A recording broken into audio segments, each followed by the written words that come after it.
they kind of mislead you. So we might be live now, we might not, but I'm just going to start talking. Good morning. I'm higher vibrations, and so are you. Man, this is such an amazing day to be joining and this conversation. Like, if I wasn't doing a normal show today, I would still be coming on because there's so much happening right now planetarily in the awakening. Those who, whether or not the person in question is aware of the awakening, they're in it. And there's some serious, awesome stuff going through. And I know some of it still feels disruptive. Um, just to be, point out, we had a series of CME energies coming from the sun, as well as a big, awesome um, hole. When you see a sunspot like that, it's like, and it's actually really cool. It's shaped like a heart. It's at the top left side of the sun. So I guess it would be your right if you're looking at it. So anyway, it's really over the place. So welcome to the awakening. Also today is, if you look at the calendar, how it was written the last time before the last editing of it, today would be considered Freedom Day, this day of the year, on this particular day. We're also in the middle or the beginning of the Perseid meteor shower that peaks on the 11th, but you're going to see it up there. Also, the Starlink satellites failed to reach their height, and so they apparently blew them all up while they're up there, but they're falling now. So we're seeing stars falling from the heavens. Yeah. It's quite the view or the sight. So if you do get a chance, there's still a little bit left falling out there. So if you see that, just because it's Starlink and not stars falling from the heavens doesn't mean that it's a different story, right? Yeah. So I want to say hello to Kirsty and Janette. They are both from down under, and I just love these two. It's so much fun having a conversation with them. Every time we chat, it's just, we don't really have any plans to what we're going to talk about today, and it's just what's it like in your day today, and the energy. So thank you both so much for joining me today. How are you? I'm well, thank you. Thank you for having me Good. on What's this it? very early, cold morning. Yeah, it's like 5 o'clock in the morning, 5:05. 5:05, and it's about 5 degrees. Ha.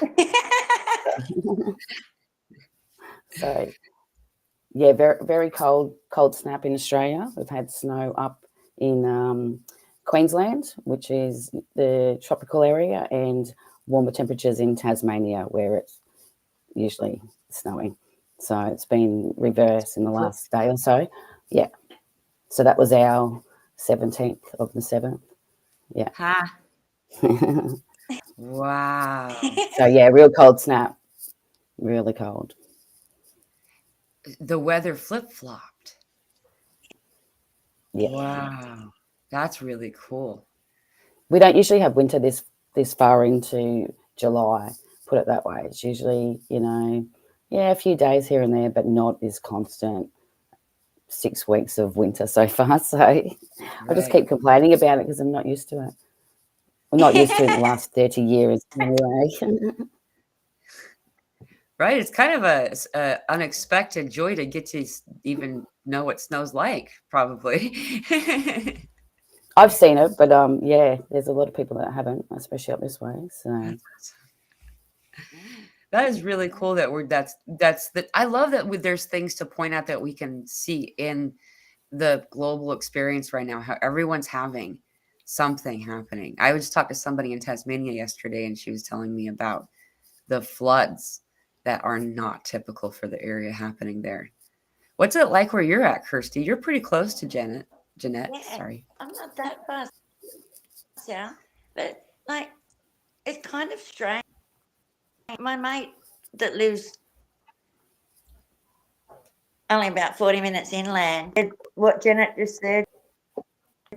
Jeanette, the snow winds, 1 degree in the morning, just cold.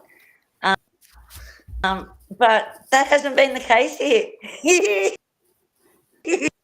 Right. We've had really nice. We've been like in a little bubble. I think I can't explain it, but to me it feels so much different, warmer. Winter is. I've only lit the fire for the last week, so that's not normal for me. You haven't? No, I haven't. Because I wonder winter. what 1 Celsius to so one degree Celsius is 33 degrees, 33.8 degrees Fahrenheit for those of you who are interested. Of course it is. Why wouldn't it be? We just had some crazy weather here too. It was really funny. I was up pretty late last night, as has been become typical, even though I thought I would be going to bed early. And I was sitting here. I was setting up this link to do this meeting today, and then big crack of lightning, like it. I thought it was in the yard, and then my computer went bloop. They're like, "Caution! Lightning in the area! Find like." My computer told me to go inside. It was so close.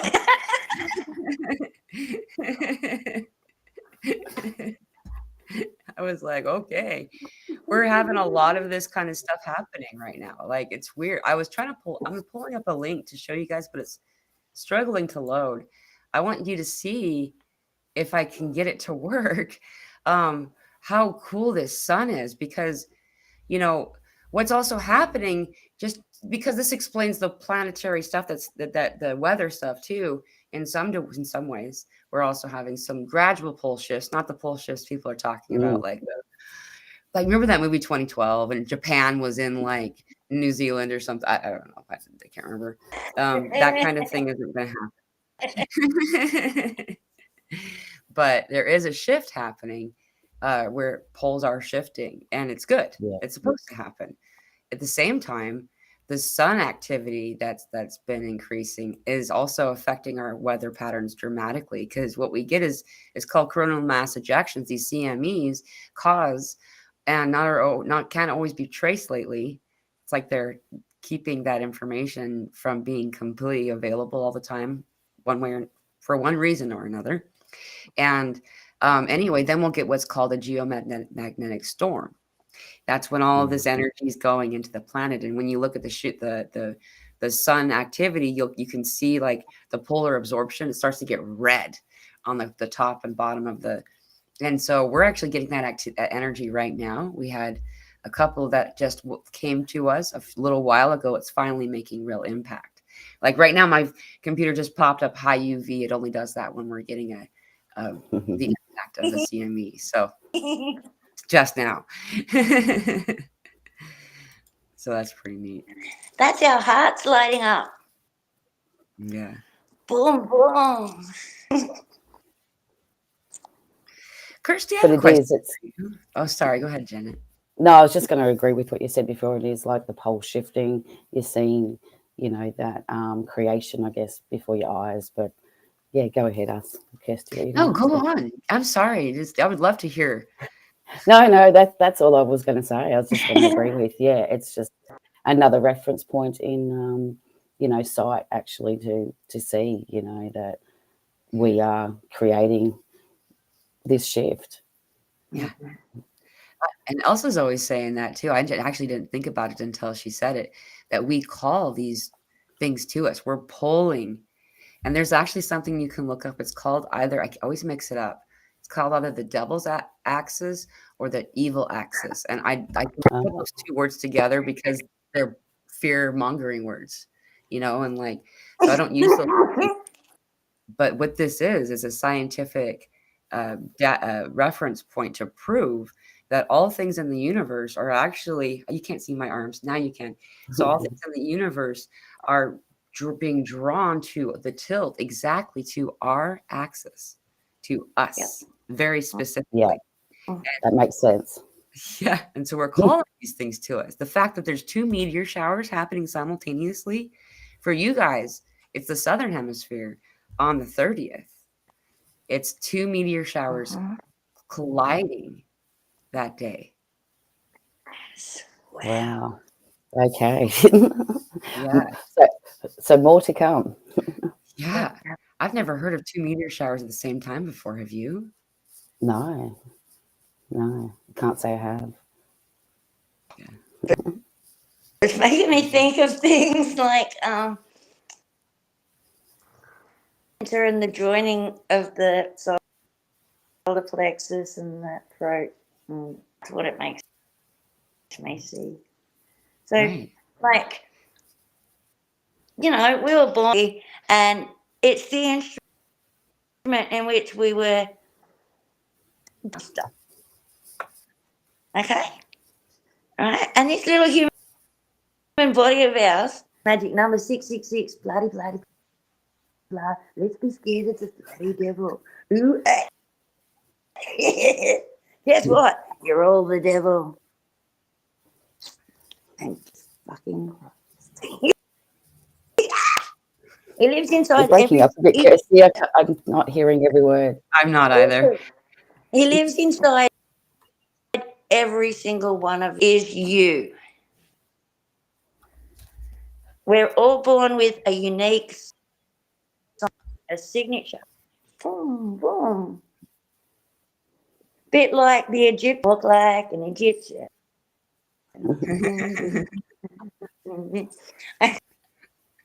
My and every single human being electric. Bing bong. On we go. We're gonna wave around. Da da da. Okay. Now, part of that sine wave is the light. Part of it is the red. Part of it is the blue. Okay. And to balance the good and the bad inside you. No kick because that deletes you from the fucking game. Balance the two, and you got to learn to play your own musical instrument, and that is alpha and the omega. Right. The beginning and the and when you join the two properly, you get the cross, which is the best. Right. You're born with the whole side you. Just got to feel Yeah. those senses that we were given. Tap into them. That's where the magic's at. Yeah. And yes, you'll see of it out here in the world, but it's all happening inside you. Right. There is nothing to fear, except fear itself. Right. 100%. For those who, because you are breaking up a bit, but I'm just going to translate real quick. Kirsty, thank you I don't know why but like just like every couple of words, you're just like, Frequency. yeah. And so what she's talking about is like, what a lot of us call like the shadow self, and like integrating that, like, and to see that we're all of the things we, like I've seen that too, that, when God said that they wanted to experience, it was like an unrolling of a scroll, right? And this is the light source. This is God, right? And the farther away from God you go, the more shadow there is. And this is like a classic scroll. So the parchment has character, and closer to the light, you can't see any detail. You can't actually tell what beautiful craftsmanship, the overlaying layers of the paper and the fibers and stuff. They don't happen till you go farther and farther away from the light. And a lot of people, and I did too for a long time, interpreted that shadow as something to avoid, as something wrong, bad, scary. And that kept me from not being able to connect to my balance, because we are all these things. And as above, so below, we're also this universe. And I'm not translating exactly, but I'm adding to it because I think now people understand what you were saying. But it was really cool. It was like you only missed a couple of words, but enough to understand like, but like Janette said, it's like this frequency. I've had that Yes. happen too. When we're like in channeling, it's like, goes away. So it's Yeah, really, Kirsty's very high frequency. yeah. So that's, yeah, that interference. That used to happen on Zoom all the time back in when we first used to start hooking up, all of us actually. So it's got a lot better these days, but we used to find that in the Zoom link up, but it was, yeah, really high frequency. So it would distort the words or the picture. So Yeah. Maybe That's that's something that I would like to say. I'm very happy and grateful that you do this. Is that so? In the Telegram group that we have as the Higher Vibrations family, um, in there, there's like, people have asked for folders for their region, and so I've made them, and then people collect in there. And what's been happening, it's been so cool, is that so a bunch of you have independently been doing your own Zoom meetings for your area, basically for your area. And like, it's been just so cool to watch. I mean, there's been so many times I'm like, man, if I had time, right then I would pop in. if it wasn't 5 o'clock in the morning, you'd pop in. No. Right. I Yeah. think that's what time it is for you. 5 o'clock in the morning. Well, on occasion, I've actually thought about it, but I've been here and I've been yawning so much. I haven't wiped my makeup off yet. So I have like these drips of makeup because, when you yawn, you cry kind of. Well, you don't And have to put your video on, Mila. You can leave it off. It's fine. But it's so cool to watch this though, this community Yeah. being built and created inside out. And like, Well, that's how I met Kirsty. Kirsty came along, obviously, clicked on the link and came on in, and we I think that was back in February we first connected, and yeah, and the amount of connections that we've helped each other to decode a lot of our own sort of family stuff. It's been very interesting, and how much so many stories parallel each other. And then so many other people have jumped on the Zoom as well, and it's the same parallel stories. Like we've had a real Scottish theme probably the whole year, hasn't Kirsty? Everyone's got this Scottish connection. It's just like, connection. yeah, we can tell that we're all of the same tribe, but then you think, well, we're probably all of the same lineage, even even more so. So yeah, and it's just these connections that parallel each other, slightly different stories, but seem to be so similar. mhm. And so that's when you realize you're one in the same. Right. We've chosen really Or different each other. extreme stories. Kirsty's got probably a few more extreme ones than what I decided to sign up for. Like, she signed up for the whole gamut, I think, and just give me everything I can take, and see if I'm still standing at the end of it. But you can still see the parallels within those stories. How I've got the mirror. I may not have experienced that. I've had other things within careers and stuff like that where I've experienced. It's very interesting when you start really digging into each other's experiences and what we've chosen to sort of they sort of travel down these roads or these journeys to pick up the pieces of ourselves, and then you come together and you realize, yep, different but the same. Yeah. Same feelings, same trauma, same stuff to empty out, to fill yourself back up again. Same oversoul. Yeah. That's usually how it works. Or higher self. I don't know which word you want to use.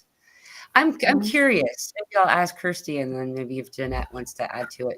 But I was wondering, this is, if you don't want to say this is just fun. How closely, how similar are your awakening stories? You guys know? And the times are pretty similar, aren't they? As far as like, what you call them, downloads or explode. I don't know what you want to call them. I had the end of the world. See those moments? Yeah. Yeah, those loops seem to correlate very much.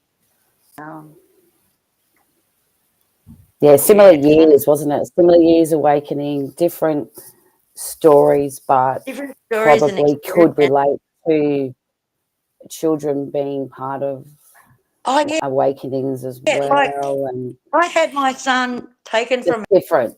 me, family care. Like she was one of the workers for that, Yeah, I you used know. to run residential care, Wow.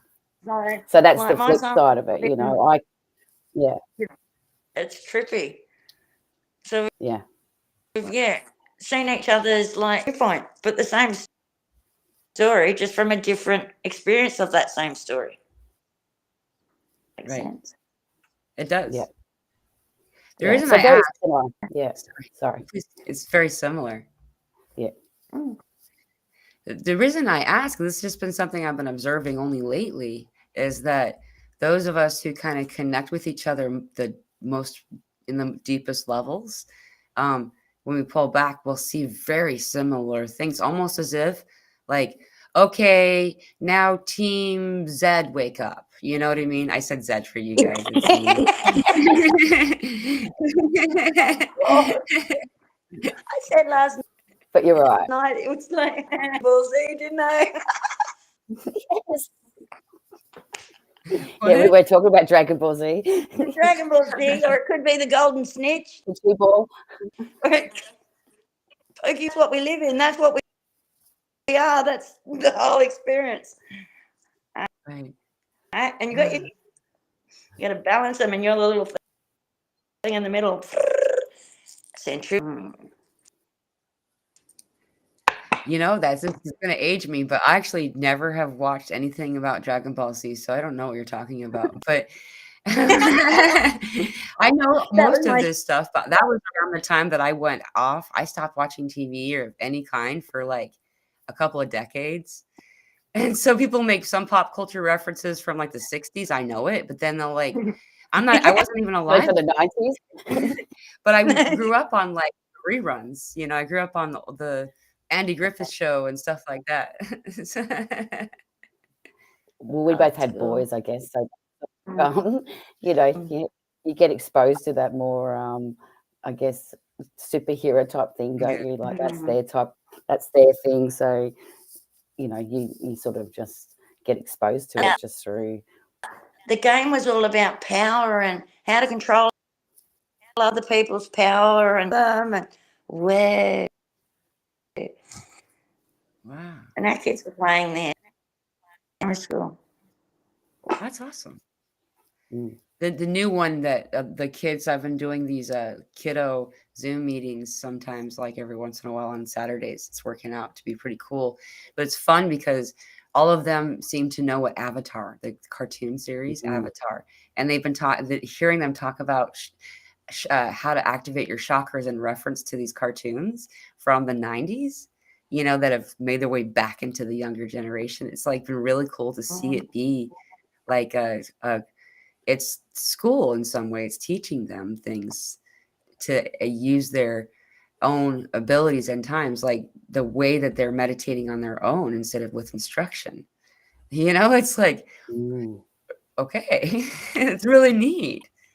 Well, that's what got us to talk about it, because we're just talking about the fact of all the things our kids were exposed to that we didn't sit and watch them. We just sort of a babysit, here, put this on, and but they were exposed to so much that we weren't actually aware of. So when we do talk these concepts, they do actually understand them because they've watched them, they've played video games or whatever that looks like, and they've experienced that from that point of view. So they're able to understand that. So our kids have been exposed to a lot of energy type references, without our knowledge, really. Unless you're awake or aware of Yeah, that while the program's on. right. Yeah. There's a new one called Spirit Rangers. It's about totems, Native American totems, and like this. It's these cute little kids that are they can change, they can shift into different animals, and they're the Shape-shifting. yeah, and their parents are the rangers. They're I don't remember what tribe, but they're Native Americans, and their parents are rangers. And when they have to go, when they're sent off to fix something, they shift and use the totem power of the medicine of eagle or whatever. It's really cool, and it's like for preschool. We do that. This is the avatar. I say Alpha and Omega. And then force, okay? That's force. This hand, magnetism. Draw it around. You are the sorcerer's apprentice. Use your instrument.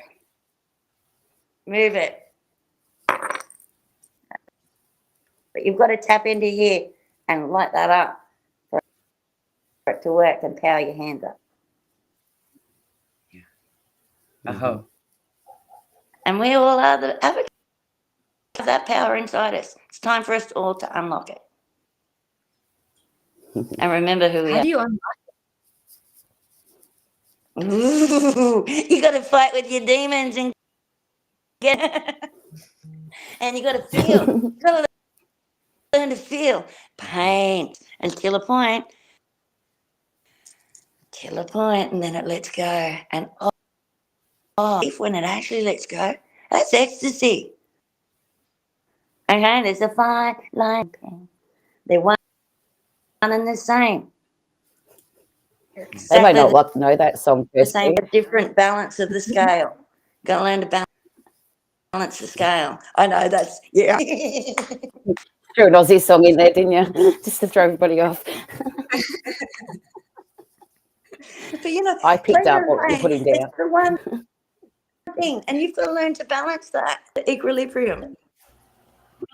But you've actually got to learn to feel that stuff.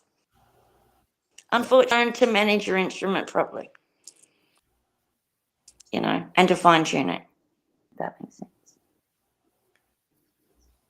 Yeah. And some of us have chosen some really the hard one things.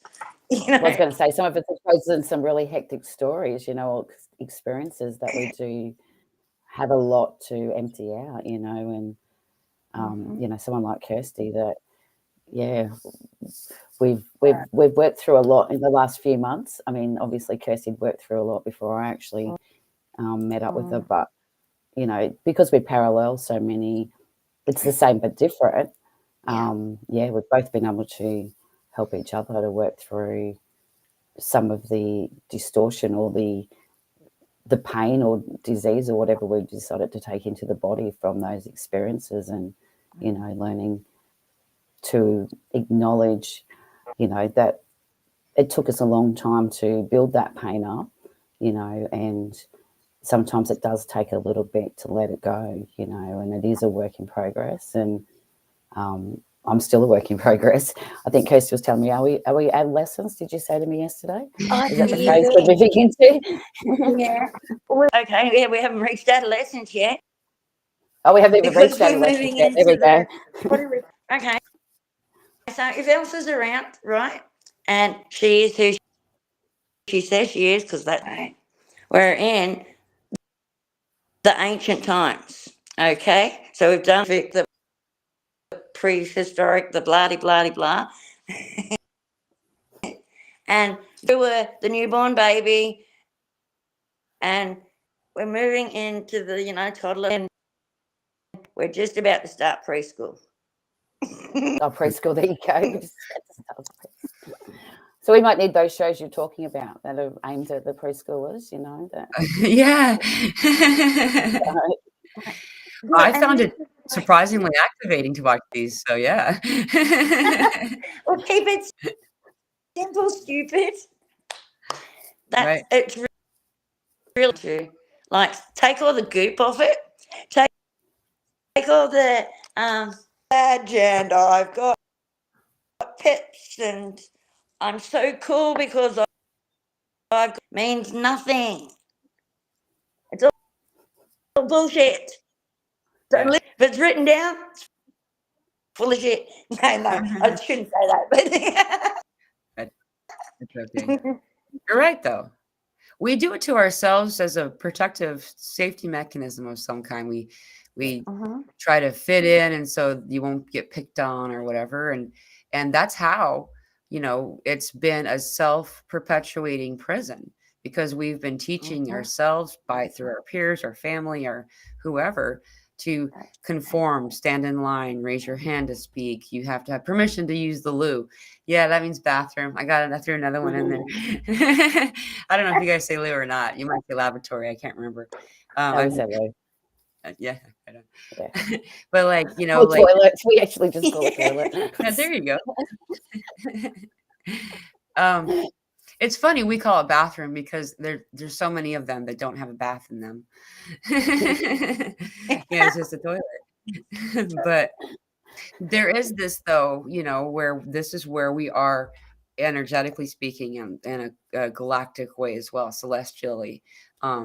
There's right now we're already in the Lionsgate energy, and we have such an occurrence of celestial events. It's crazy. I use this desk calendar to keep track of it, and I can't even read my writing anymore. It looks like some other language because I have so many different points I've added to it, because so much is happening. Right now, we're just now entering the phase of balance, the balance phase. That's what Elsa called it, from the 17th to the 27th. And this day is Freedom Day right now, too. Global Freedom Day is today.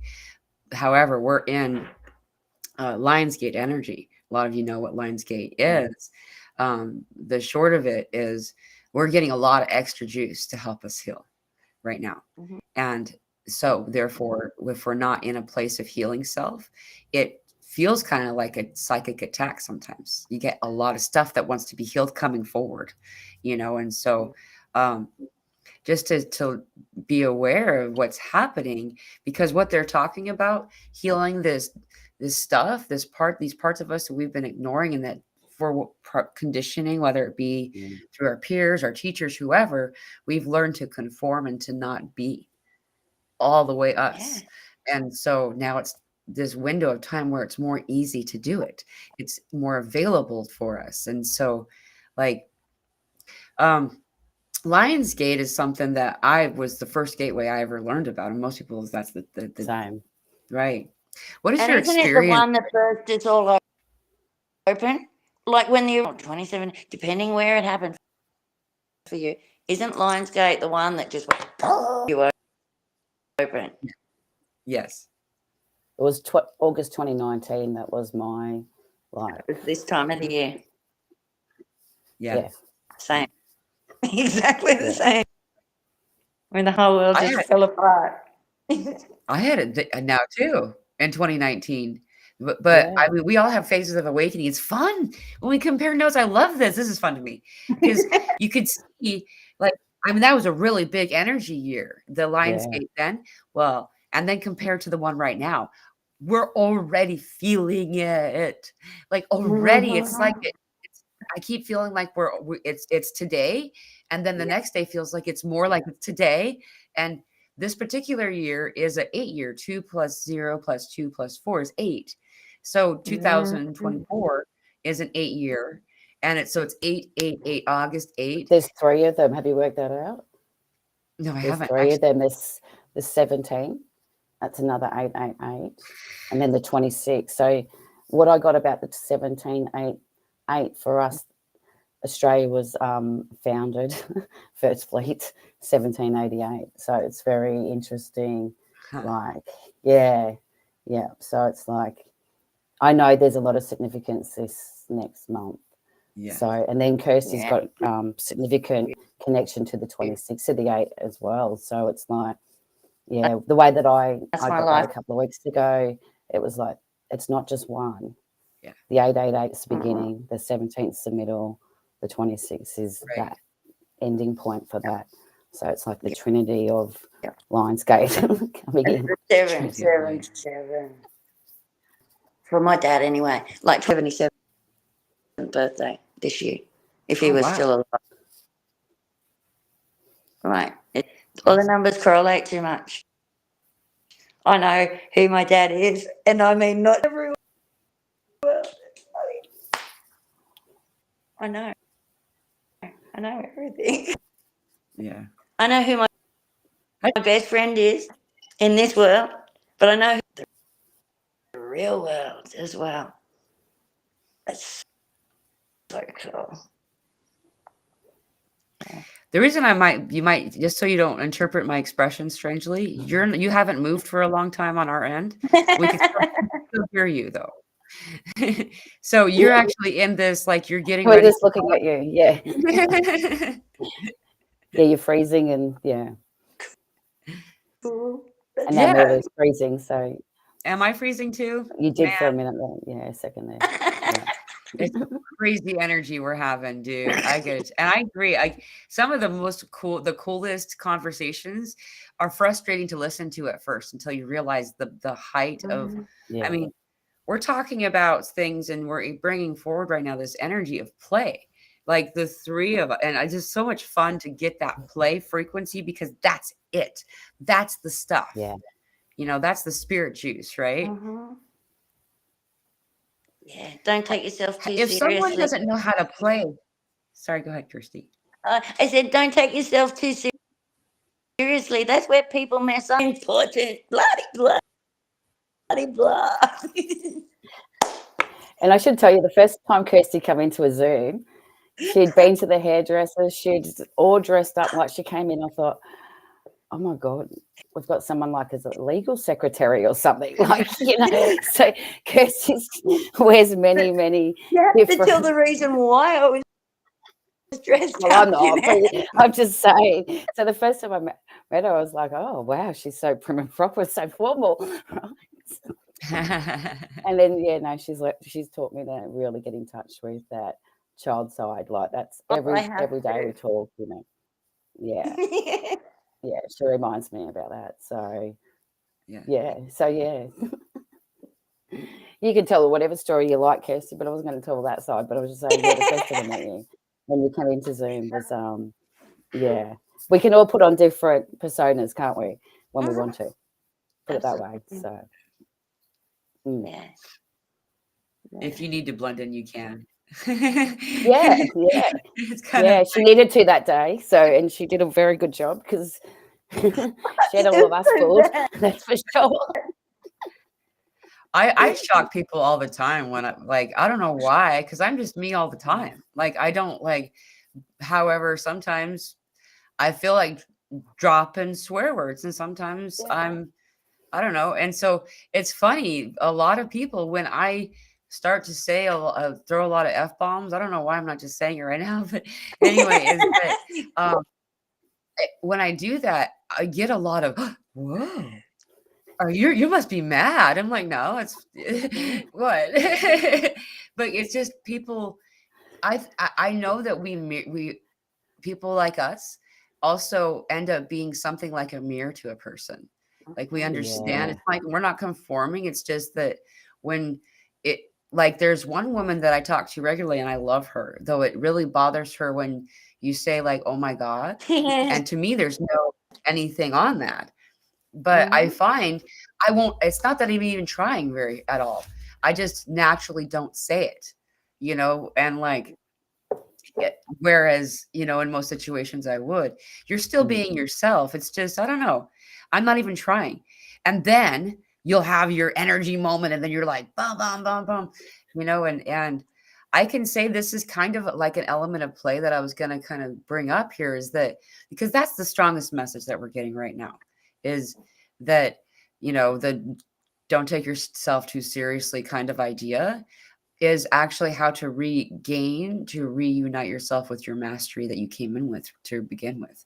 Like you already have this mastery, and we've learned to teach ourselves away from our childlike tendencies because they were considered to be dirty or wrong somehow, when in fact that's something to say goodbye to. That was something that, you know, where instead this is how we find the frequency needed to do what we're doing. It's where we can release all this stuff that's, because it looks kind of like a stagecoach is what they're showing me, like, and you have like all of these lines to all these different horses, and you don't need all those horses, and they all have different minds. They're all going different directions, and they're taking, and what happens is you just stay in one place. And so to release all these cords, all these stage horses, and just be in where you're at, and to not be concerned about what's next. I'm not saying that you shouldn't make appointments. I make plans. I just don't expect what the outcome will be, because I have no freaking idea, you know? And then I Bit like can, getting on here, no expectations. You just do it. Yeah, just, you know, we are 5D masters. We've fallen to that 3-dimensional, and obviously we're, you know, as you empty out and build yourself back up, that's when you do start reaching those heights of that we're meant to come in with, that we've mind wiped ourselves from, you know.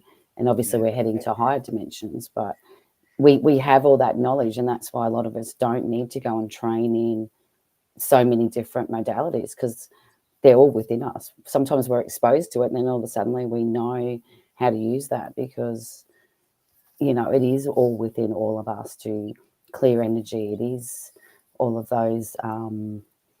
those tools that you think that, you know, someone over there that's special has that. Well, no, all of us do. You know, it's just remembering how to access them, and how, you know, you are as important as everybody else at the end of the day, and remembering that. that's beautiful. That's exactly what, you know, learning the self-worth is about, is just being in your own who you are, you know, and being okay with that, you know. And that's the barrier that stops the flow that you were talking about, is not thinking that we're good enough for it, you know. And a lot of people, including myself, you know, I was raised in a culture, I think it's kind of a global culture, of aversive to anything that we consider would be vain, you know. And then I found out that that vain also means not just holding yourself above others, but below others. And this is in almost every religion, right? The saying that they're not worthy, you know, and you're da da da, and you're so great, and I'm so not, kind of words, you know. And it's just like over and over and over and over again. It's crazy, and so regaining that self-worth allows us to open back up to the flow, that you're worth it. You're worth it. Yeah. And you're a master. You've got all these skills within. That's right. Remember we were talking about doctrine the other day? The word doctrine. Look it up. Doc means to cut something off. Trine is the Trinity. And indoctrinated, you're cutting yourself off from the Trinity, which is the three lights that you need to learn to bloody line up. Actually, the words tell us that they've got a Trine man thing. But the words are hiding the actual meaning, aren't they? We find that a lot, don't we? When you actually look at the words, you just go, oh, well, there you go. It was telling us in the word on what this program is. Right. Yeah. And that's one of the basic things we're taught in school, and in an English class, at least in this country. You have the Latin, and you don't learn Latin. That's the cool part that you don't get to do.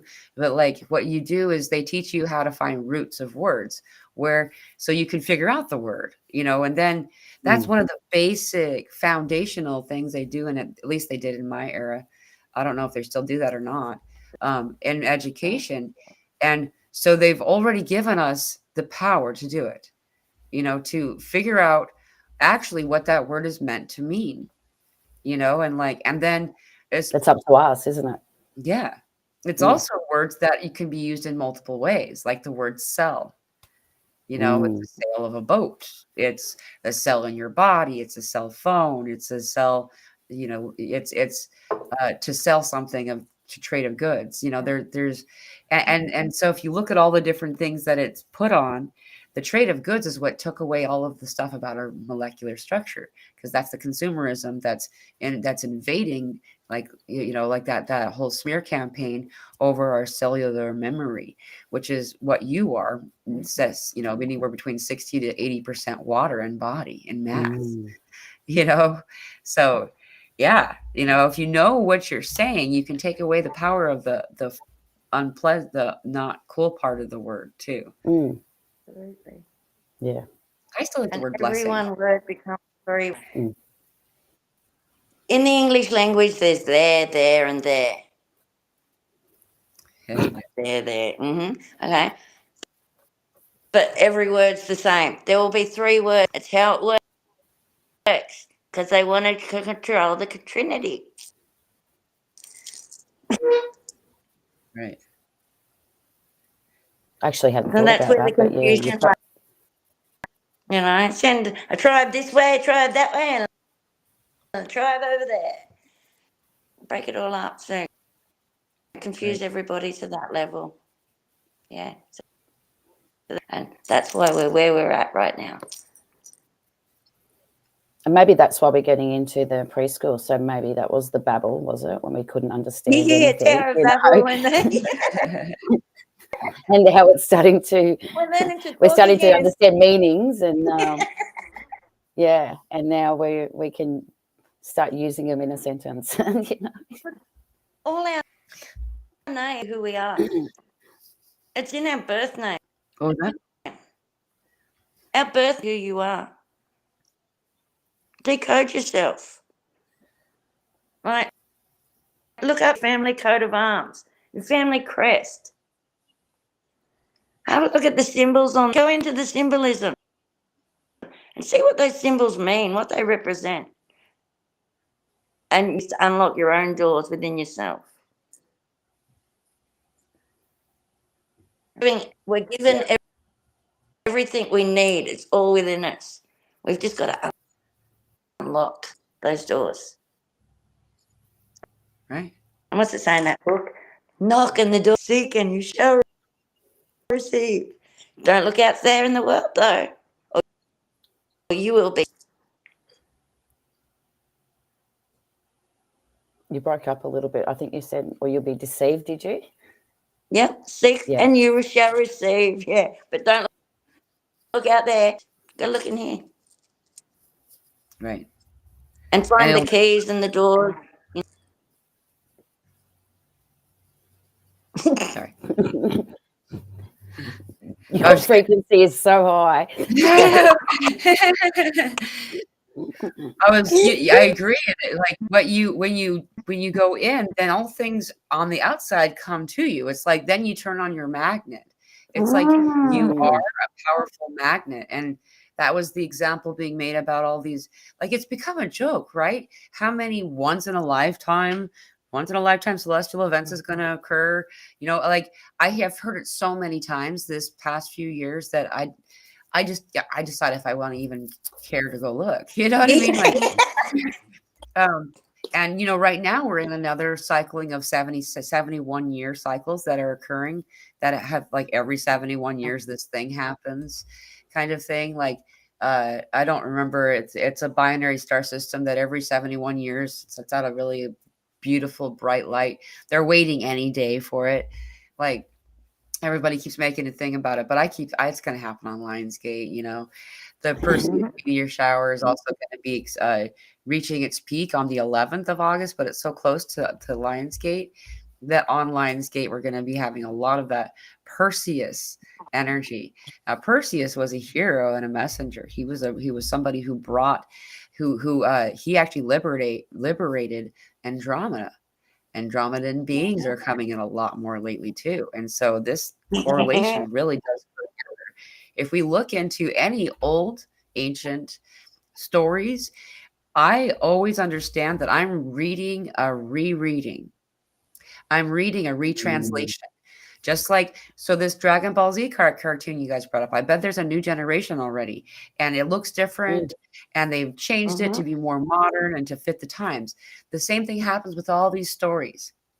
Like the Egyptian story is told again in the Bible, but it's told differently.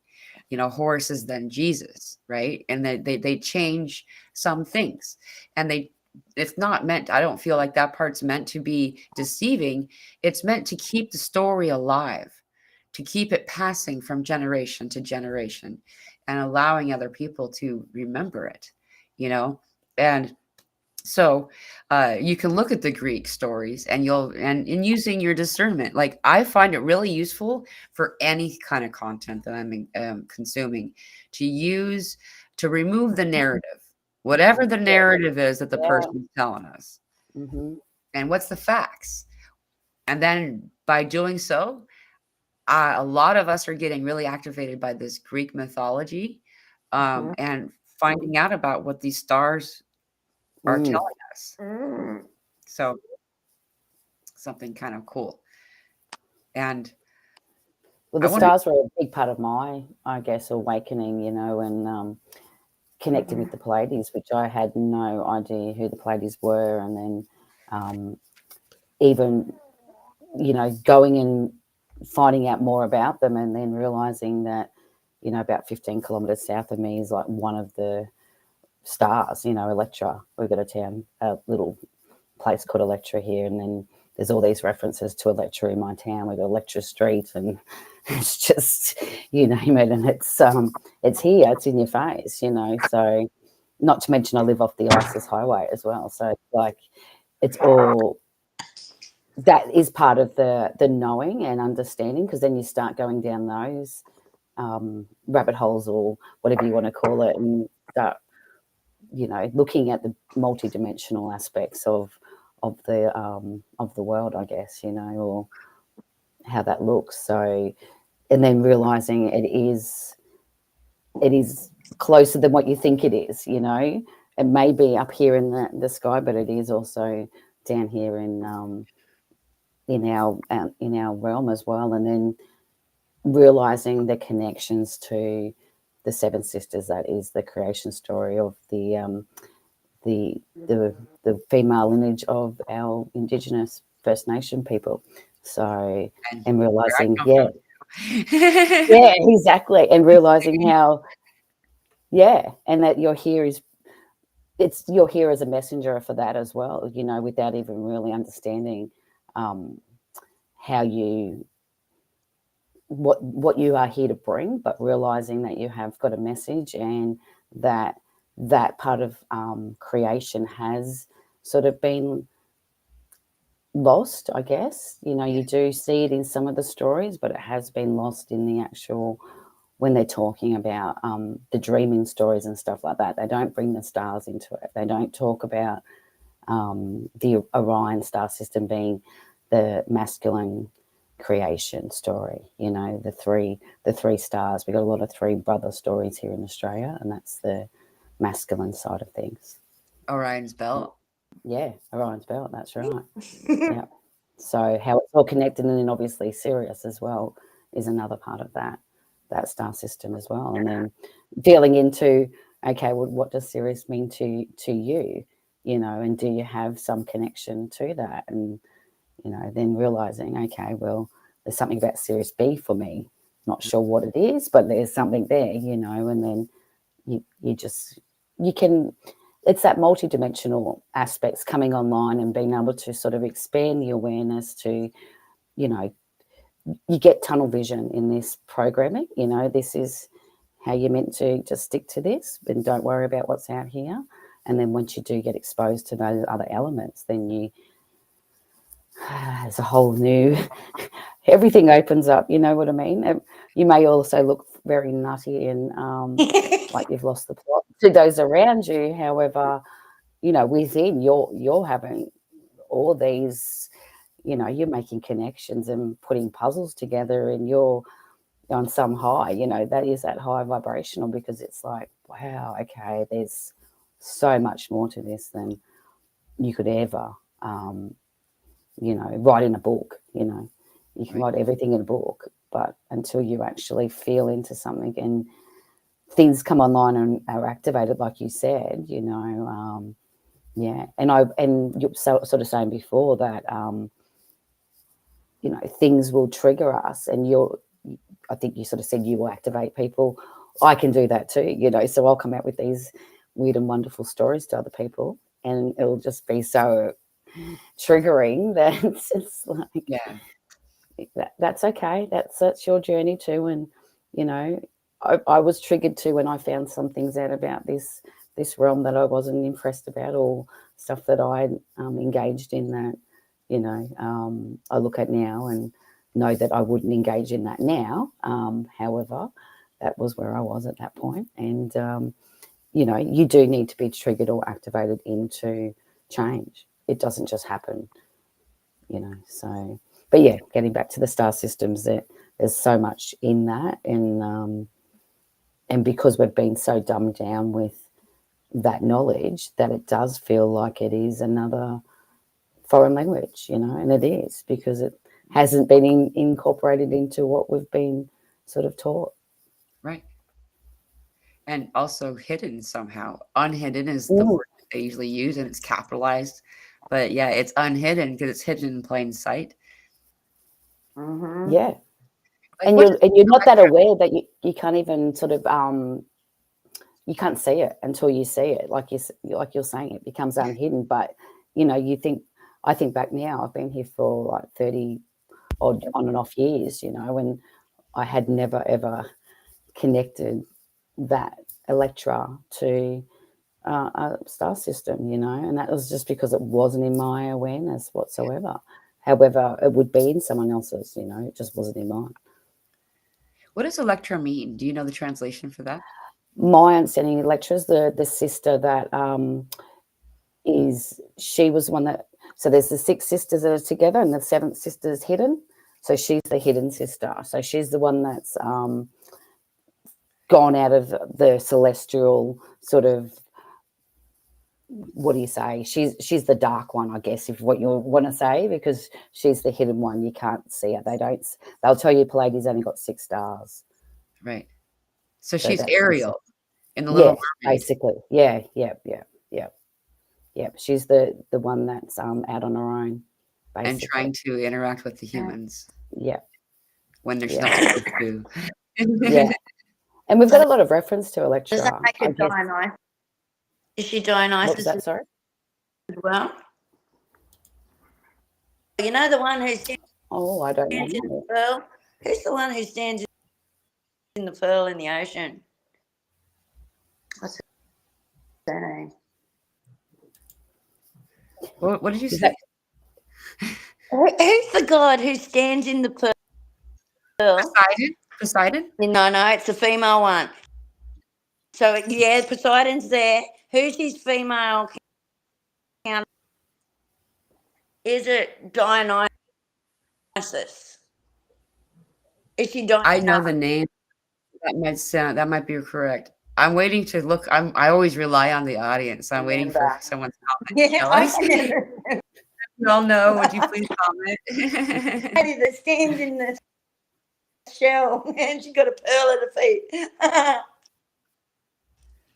I Yeah, know the picture you took. Oh, yeah, I know what you're talking about. I goddess. just You don't know, know what I've the heard of reference. it because there's Poseidon and there's her, and she's like the virgin, so she is the all of those as well. Oh yeah, I can't remember her name. Well, this one mentions Amphitrite. I can't even say her name very Oh, well. Am Am Amphitrite, the Greek goddess of the sea and wife of Poseidon. She was yeah. originally a Nereid, the daughter of Nereus and Doris. Doris, that just seems like such a Mhm. that's the little old lady that sells the groceries at the end of the um she is often depicted as a beautiful woman with a gold net in her hair and a crab claw on her forehead. Though, and now I click it further, there's 3 other people that came up as a result. So then you also have uh, Thalassa, excuse me, the primordial Greek goddess of the sea. And then you have Cilicia, the Roman goddess of salt water. And then Sedna. Sedna, I've heard this name Oh, before. said no, yeah.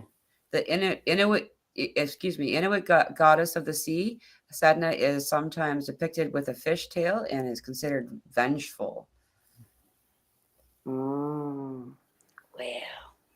Then if you go, depending on where you go, because now there's a whole list. And then you got the Aztec goddess of the water, and then you got the Egyptian goddess of the water. So probably, though, it's probably going to be this one. I don't know if you can see her depiction there. That's the one I just tried to read to y'all, and it's not. Very good.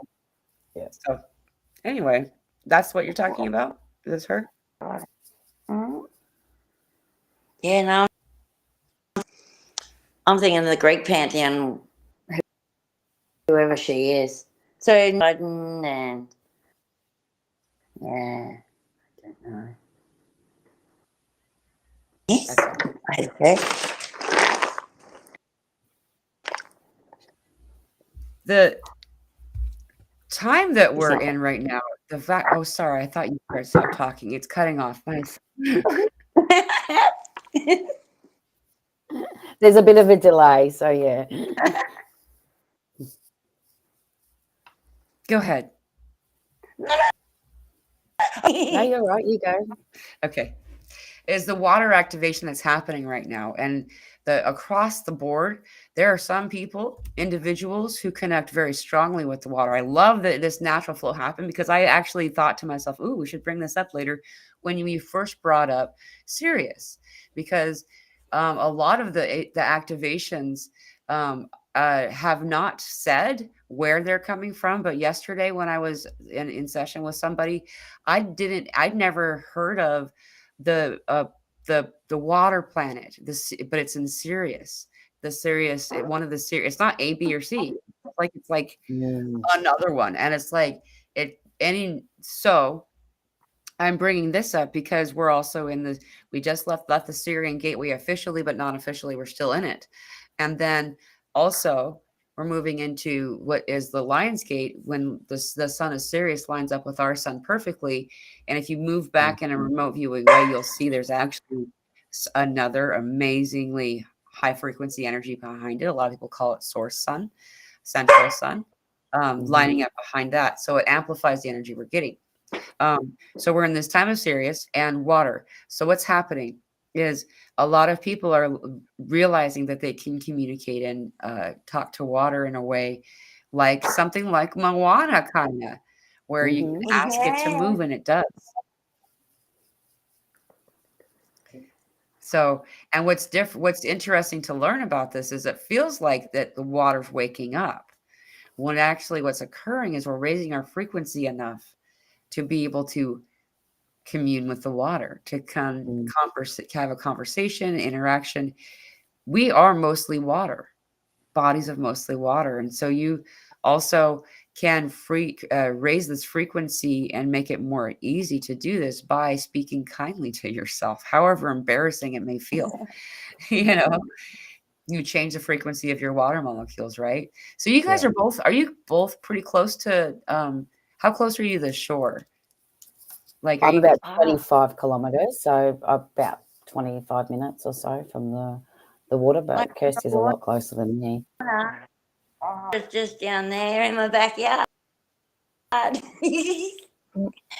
if I want to go across the road, and then you got to cross the creek, and then you're in the sand dunes and you're at the beach, that direction. But if I go in that direction, I've got to walk across that little mountain there and up over. And same with there, I've got to go over the little mountain under the beach. But I'm surrounded by beach into my backyard in the form of a saltwater lagoon.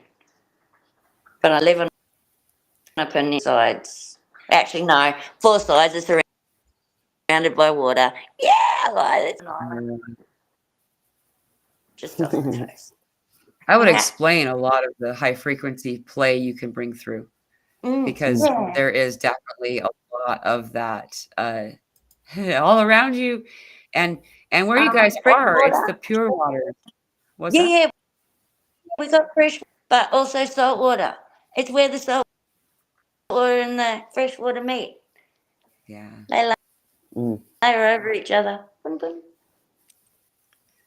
And it makes a cool line, doesn't it? Yeah. Yeah. It's so cool. Yeah, but Yep. we're both very connected to the water. I'd say that's probably, She's you know, Scorpio. yeah, yeah. 5 On the planets place. in Scorpio, not just one. If you're Scorpio, you're gonna Yeah, today. yeah. The Today moon's in is Scorpio, isn't it, it's or yeah, it's something? the lunar occultation of Yeah, Antares and Scorpius. I did sort of The skim over something about that beginning. yesterday. I was like, oh, that's interesting. Wow, Moon's about how the you only one I doing don't have in today? Scorpio. That's the only one I don't. It's, everything else is just about is, but the moon's not. On the moon. So yeah, right. I'm Pisces. Oops. Oh, I Yeah. maybe gave too much information. Oops. Oh, you broke up anyway. I heard Pisces, and that was it. Yeah, That's all I heard. Yeah. So Kirsty's Pisces, obviously. I'm Aries. Yeah, it's weird. Oh. Yeah, you're like the beginning. You're the, you know. Yeah. The new Oh yeah. beginning. That's I'm always like a pre-waver. They finally gave me a word for it. That's why I can do the ascension videos and stuff, is that I'll feel it first. Like I got some freaking unpleasant headaches that came in. As soon as it got over, people start talking about it. So like, by the way, if anyone else is having it and they're just like really, it's not like migraine, but man, it kind of zaps your focus for a bit. Yeah. And what lasted for almost the whole, I'd wake up that way and it would stay that way until I go to bed, and probably while I was sleeping. So those of you who are feeling that, by the way, but yeah, but because this is happening for you, I got to ask you specifically, Janette, Yeah, sure. Go, how's your go for day it. feeling right now? It just started. You don't even really know probably yet, but There's a lot of frequency around today. Like you can feel, like Kirsty messaged me, like obviously make sure we're both out of bed. But she's like, the energy. I'm like, yeah, it's electrifying. You know, and I just heard like John Travolta, you know, it's electrifying. You know? So, you know, that was at 4:30. It was electrifying. And I think I woke at like 2:30 and I didn't really go back to sleep. Went to bed about 11 and I don't feel like I haven't slept. It's, you know, Wow. it's a lot. It's really high. Wow. But if you look at the movie playing on out here, it's not that high vibrational, is it? It's more action packed. Who's got the best scene to pull you into the action packed movie? You know, Right. yeah. So maybe that's what it is. Maybe it's the you know, not as many people buying into the action packed movie. So therefore, that frequency is, you know, a lot easier to navigate. But however, out there in the real world, people are quite angry and fully charged, and you are seeing that, that distortion coming back. But then you're also seeing the flip side of it as well. Like you can see that people are becoming so aware and they don't know what's going on, you know. So yeah, you do. But how am I feeling? Yeah, quite high in the sense of it feels not as much anxiety, I guess, in the air these days. It's a lot more balanced and so forth. But yeah, check in with me in a few hours' time and we'll see. Yeah. Well, especially with this occultation that's in your sign. I mean, and we're having, and this is Freedom Day. This is a global Freedom Day. There's also the beginning of the balancing, the phase of balance, you know, and it is a double 8 right now because it's 1 + 7, right? And then, you know, so it's a 7, 8, 8, you know, and then just like you had said earlier too, I think you'd mentioned something about that. And just a lot of different stuff happening, but because how as what I little bit I do know about your chart, you know, it's a day for you because I mean it's a day for all of us. We're all going to be feeling this, dude. We're all going to be feeling. It's only just starting. My day goes late. So my day moves into tomorrow. That's how I count the days. Mine does sometimes too. Don't you worry. Right. Well, you said you were awake at 2:30, so I was like, Yeah. wow, dude, I was awake too, but I didn't go to sleep yet. Well, I thought I'd better go to bed early to get off here and Right. get on here, But the thing about the 17th, I also got like those numbers, and I'm big on numbers, and it just sort of confirms stuff for me. It's the same sort of numbers we had for Lionsgate last year. Yeah. Oh, It yeah. was 887. Yeah. Yeah. So yeah. So I felt into that yesterday, and I was like, yeah, that's the same energy. And I remember saying to Kirsty, like, are we looping? Like, is it? Yeah. How was Lionsgate last year? A lot of energy, So maybe it's that. That's why it is so high vibrational, or something. We do loop through the numbers. The numerology is really, astrology is really big as well. But I find for myself, it's the numbers that I can, and it's probably because I don't know astrology. I don't know all the conjunctions, and I don't understand how to read the whole thing, So whereas the numbers, it just makes more sense to me. I can see it and go, okay, yeah, I can see where that would be, like that. But yeah, that's what I got for those numbers when I felt into it last night. And And it's a palindrome right now. It's 313 for me on my clock. Palindromes are really important, and there's 33 people here, and like, that's funny, and that's the Trinity again with one, because a lot of us, we've talked about this already. Like, who was it that said it? I can't remember which was. It might have been Kirsty talking about Trinity, and like the word try is to fail. You know how we always taught that kind of idea, well, now we're, being told and taught a little bit more understanding about this, is that the Trinity is the result, but there's always a bridge to get to the next one.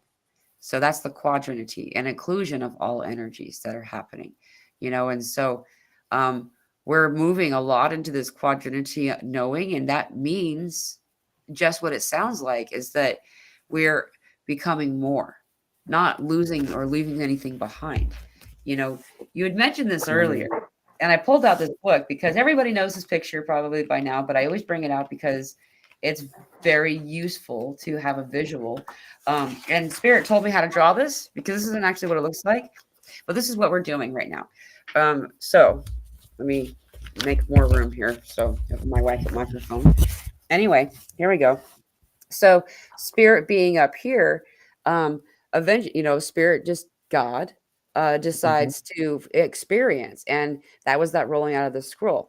And then this is one side, so there's another one on the other side, right? It became two, and then that two became four. So see how it's separated two times here. Well, we're going to follow this line just for an example of what we're talking about. So then this particular line became these two, and then these four, and so on. So what's happening is a lot of the people who are meeting each other and spending time with each other all share this person, this yourself. You share this origin, or whatever the origin is. What's interesting though is we all descend all the way down here at some point, whether we go bam right down here, or we have many lifetimes slowly helping us to go into this place. And what we've been doing in this lifetime is we've been merging with our higher self and our higher self, and then our higher self becomes our higher self, right? And then we can then meet our space up in this higher frequency. And now you can actually hear and connect with, Archangel Michael or Mother Mary in a long, a very understandable way. Like of all of the different experiences I've had, I personally don't have any lifetimes here except for one. And the experience of who I was resembles very much of what I understand of Horus, but I don't trust to believe that that's who I was, but that's something that's, really fascinating to connect with. And why am I bringing that up? So Kirsty and Janet met, Excuse me, I did it again. I don't ever do it talking on Zooms, but I do. I know, and that's when both of us are there, you know. We both did it. Janette and Janette. Yeah. Weird, but so It's all good. It's fine. thank you. As the shared ancestor of soul is then all of the people who share that ancestor of soul, quote unquote, are now meeting each other and spending time in these rooms together. They're comparing notes and seeing that, you know, team Z, team whatever, you know, I like that Z got brought up because I don't know why I would say that. And except for the Dragon Ball Z conference that you guys had, as that this activation all at the same time. Okay, now all of those people. And then as you go up this tiered system, you see that, you know, even when you were activated down here in a team, let's say you were team C, you know, you're also team Z because you move up. And so we can look back at all of our different times of awakening throughout our entire life, even previous lifetimes, and notice as we've been going back up so you merge with higher self, and all those around you notice a profound change in mind and body that appears to happen overnight.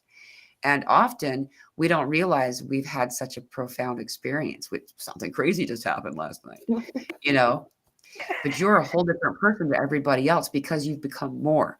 You've merged with your higher self. Yeah, I agree, 100%. And we've actually seen that, like people jumping into the Zoom and you know, they've been watching our show and then they've realised that they've got the evidence to say they're related to people on the show. You know what I mean? Like, you know, and then I watched something else and same thing, and it was like same TV show. I said to Kirsty, "I got to watch that." It was Overlander. What was it? Outlander.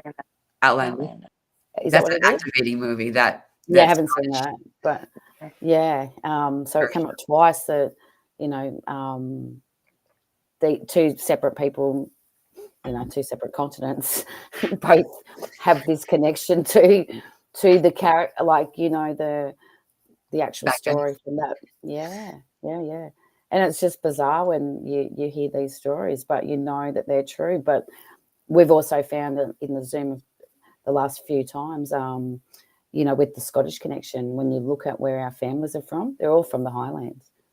They're all from the same area, you know. It's very interesting, like, even just to see how. So I can see what you're saying because, you know, I've actually experienced that. And, we have had multiple lives of the same.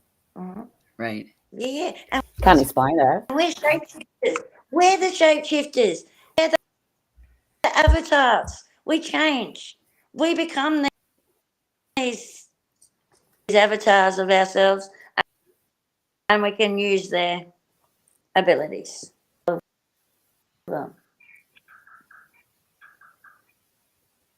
Right. It's one and the same thing. Like ISIS. Let's simplify this stuff and make it real, shall we? Is this 1-1? Do BB 3-3.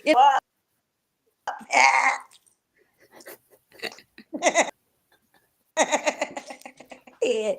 Let's just simplify. See, she makes everything so fun. Yeah. Yeah, just 1-1, 2-1-1.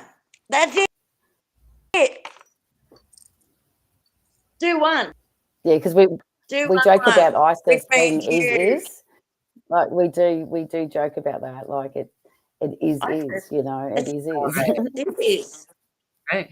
There's so much misunderstanding about ISIS because of what happened a few years ago. But ISIS is very pure frequency, beautiful energy.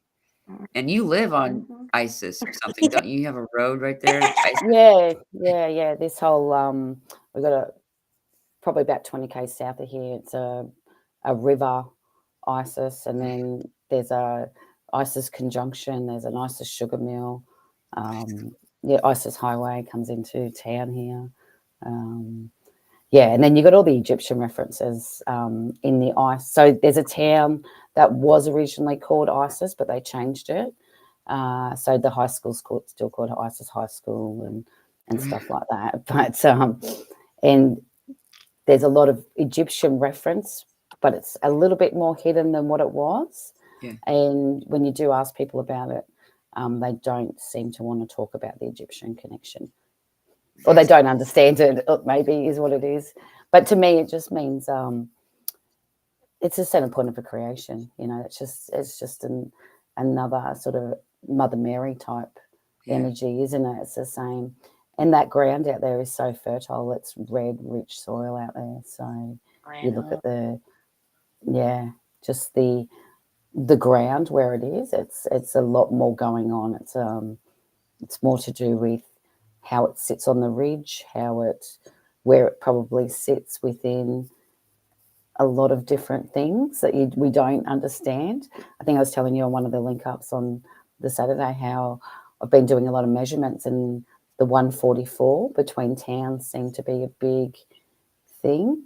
Yeah. And it's something that I hadn't actually thought about before.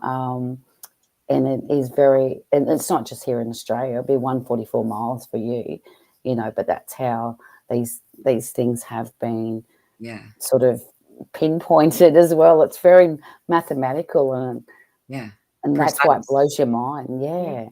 Yeah, because you think, well, how can it be so precise? Well, it's a coding, it's a creation story, that's what it is. So yeah, like what you so said, I don't know that's trippy. What you said you saw under me, that's coming up under the ground. Boom, boom. Same with I'll talk to you, Mila, not me. Janette. Yeah, that was What on you the said weekend. last. Yeah. Oh, When Kirsty showed on her the yard, weekend. like went out into the you referenced something. You know when you draw that picture, and what you drew. Are you talking about during the call or what I showed you? Yeah. What Sorry, you're cutting out. Sorry, go ahead. You're cutting out too.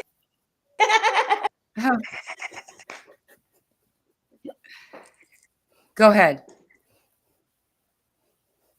Maybe we're not supposed to talk about that. That's funny. But that thing's got something to do with okay. Boom, boom. Oh, it's not going to work. I was going to say you're getting really slow. So what was it? It was something about the ground.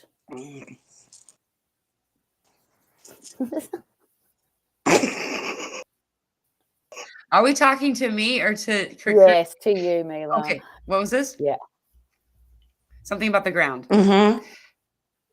Oh, and where she lives, it's crazy. The whole land. That's actually something that I find incredibly activating. So what had happened? Okay, I got you. I was waiting to understand what Kirsty was saying, and so I was just when we had our Friday Zoom meeting, it's Saturday for the Southern Hemisphere. It's a free thing we do every week, most of the time. Sometimes something comes up, but anyway, Kirsty showed us where she lives, and we walked around outside and how activating it was to just be in that space and in memory. It's what's weird for me is it's the memory, because the memory of the land that is Australia, the whole continent of Australia, as well as other islands that have slowly kind of moved around and stuff, as well as some parts that we call Easter Island, just all of this together was a place I used to spend time in my original lifetime here. And so when Kirsty showed us this place, I remembered. And so I was really activated. In fact, I got emotional as she walked around and showed us the world that she's in. And I don't know how much to share or to not share about it, but I can say that so there's a way of speaking in the original word, and when you speak in the original tongue is what I meant when I said that, is that it it vibrates into the ground as you speak, and this is an exchange system of frequency, and we've been taught not to do it by a lot of different ways. One of those is how many places in the planet are covered in concrete, and so therefore we have to wear shoes to protect our feet, and so the connection has been broken temporarily, until we kick off our shoes and step over to the grass or wherever, and you can do this on concrete too. But more and more as people are doing this is kind of, I don't know if I feel like I'm going someplace that you guys didn't need me to, but this is what's coming in, is that more and more as we do this, we're going to start to assist. So what happens instead of us bringing heaven to earth, what we're doing is we're bringing earth to heaven, because like we put our root of our energy into the ground, and then we want to go there. We're being called, we're driven, like compelled, like the salmon when it's time for the salmon run. They don't know why they're going upstream. Like, why would they even do that? Because their egg that became them went downstream before they were even born. So they don't even know why they're going there, but they're just compelled. And that's what we're doing. And as we compel this, we're also digging in their roots into the ground. So we're taking where we are with us as we go there. I don't know why that was supposed to be said just now, but that came back up, so it needed to be talked about. But isn't that exciting, though? Very. Yes, it is. Yeah, I feel And it that. is that speaking. Okay, that's where everybody's being activated with the light language. They can speak to the land and call it up. Like when I'm wandering out here in the bush and trees, I'm constantly, I don't want to do it in public, but here we go. Come on. We still Come on, can't Sadie. see you. I can't anyway. Can you see her, Janette? Yeah, I can. Yeah, Do you see her moving and stuff? yeah, Really? yeah. Weird. She's still the same image for me. Like she hasn't moved in so long. I'm going to take a picture and show you guys what I'm seeing, because this is crazy. Oh no, the flash is on. Crap. No, this whole time, I'm wondering if anyone else can see her moving. If it's just you, because this is what I I see. definitely can see. Oh no, she's outside. She's not. I've not seen her face move in most of this conversation. Okay, so Maria, can you see her walking around and stuff? I'll go back and watch it later on. She's been sitting at her table, not moving, with this I'm gonna say something look on her face this whole time. No, she's definitely out in the backyard. That's probably part of why I've not understood what you guys were trying to talk about earlier. That's funny. But if I reload this, I'm going to kick everybody out. So I don't want to do that. Hey, for me, I think yep. Speaking of Zed, look at all the Z's here. Zeta. So okay, Maria, she sees her outside. Okay, good. Yeah. Good morning from Australia, Sydney. That's good. Okay. Well, cool. Thank you for sharing your habitat with us, Kirsty. I can't see it. We've got to talk to it. We've got to, connect into it. And I always do. I'm terrible, though. I like digging in my sand. It's fun. I like to feel it on my feet and in between my toes and in between my fingers. I'm out here all day, every day. I feed the birds with the animals all the time. And like yesterday, the Currawong bought me a phone from the fisherman. He dumped it out of the tree. Do you know what a Currawong is? It's a blackbird. It's a bird. It's a bit like it's a bit like a crow, raven type. Would you say, Kirsty? A bit more like a raven, wouldn't it? Well, We call them carol. it's a songbird, like the yeah, it's a magpie, songbird. Yeah, beautiful warble. Yeah, it's similar to a magpie because they're. And like yesterday, I was surrounded by currawongs, magpies, they're all black, willy wagtails, which are black and white as well, and lorikeets, which is starting to come in now because they want breakfast soon. That's awesome. I love the animals. It's crazy how they just come to people like us. Like they're like you're a magnet. Like it's weird.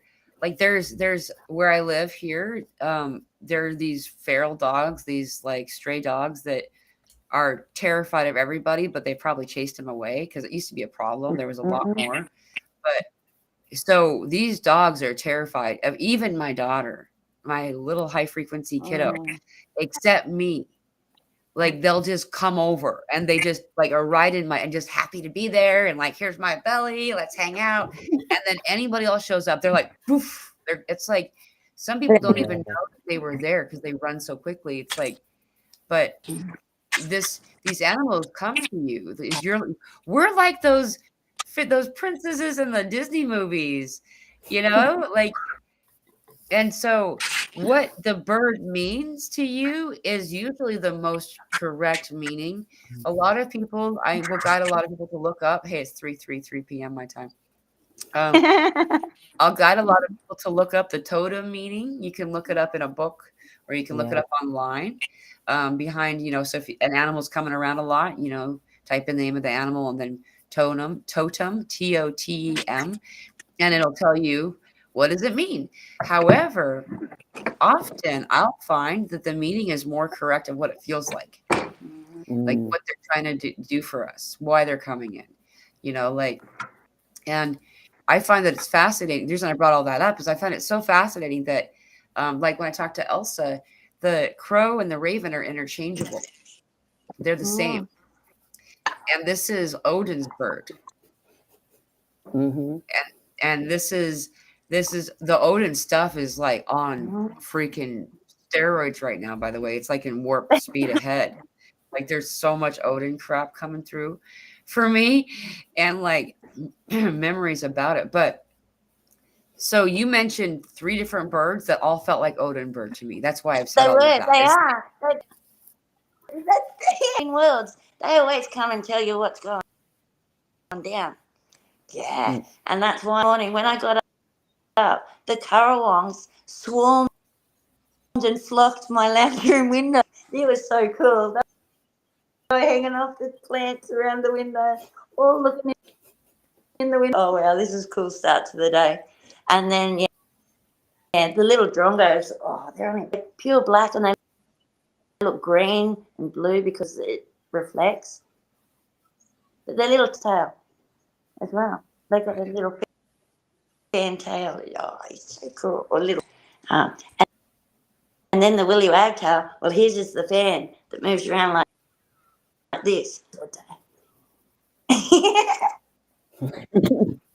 Little tiny and bird they usually are. So tiny. Yeah, the willy wagtail in the blackfella or, you know, the Aboriginal story, messenger of the dead. Okay, so if somebody dies, they've passed on. Yeah. Especially black. Yeah. Yeah. Also, if you're having a big transformational moment. Sorry. Yeah, those moments. Yeah. But no, there's it a was very just big delay at the moment, just so you know, Kirsty. It's it was really good when you were outside. It seemed to sort of balance back out a bit, but yeah, there's a bit of a delay. Go back. And because you're not moving, for me, so I can't tell if you're because you can tell someone's animated and they're getting ready to say something, but for me, you're like this. Is it still frozen? Yeah, it's been like that.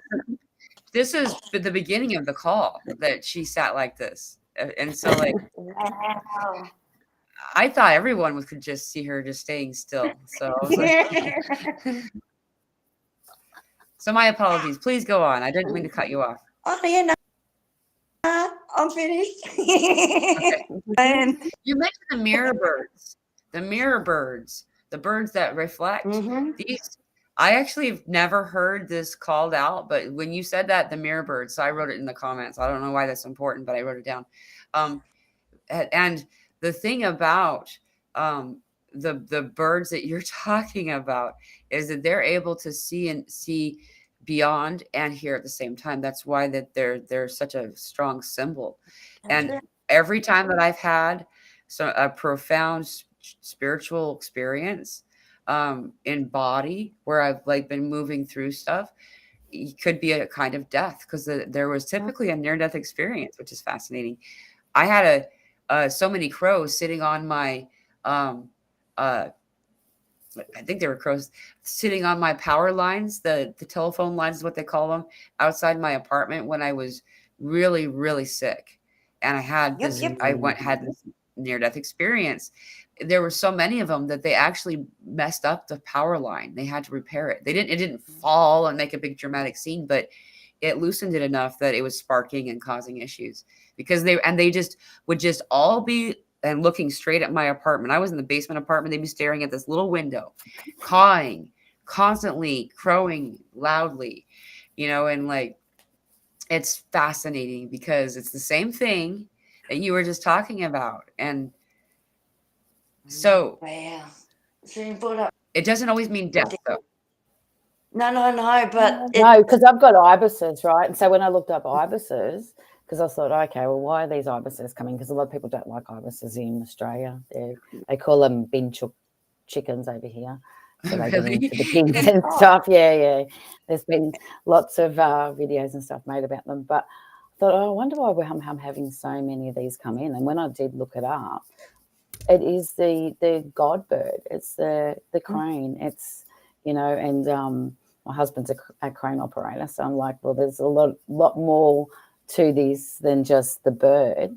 Yeah. And when you do start really connecting with the bird, like, and realizing, like, I think it's only Australia and Egypt that have these birds, like, and how unique they are. And yes, they're not everybody's cup of tea, but they've got a lot of significance. They're white.